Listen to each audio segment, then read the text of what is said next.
ऐसा क्यों देख रहे हैं सर? देख रहे तुम जितना हरामी दिखते नहीं हो उतना हो। पूरी तरह मैं बाप पे नहीं गया हूँ मैं। सरकार मेरी नहीं, आप लोग के हाथ में है।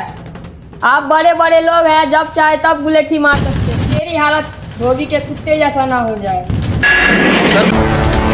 सर आपसे मिस्टर राकेश कुमार मिल जाए। बड़े भाई सुना, तुम्हें यहाँ पर आने के लिए हम मना किए थे ना। मजबूरन आना पड़ा भाई।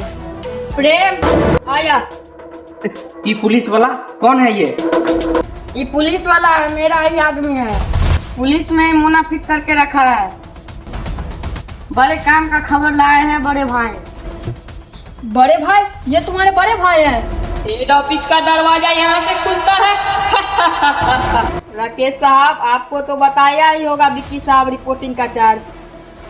हाँ तो राकेश साहब 1 सेकंड का 5000 रुपया लगेगा। ऑफिसर टेंड है ना? अरे जल्दी कर दे, भाई के पास टाइम नहीं है। Okay start. वो जो अपना विशाल साहब है ना, उसको अंकुश साहब ने अरेस्ट कर लिया है। बचने का चांस नहीं है। उस साले के शरीर में बहुत चर्बी चढ़ गया है। सुबह तक उसका मुंह खुल जाएगा। 9 सेकंड 200 रुपीज।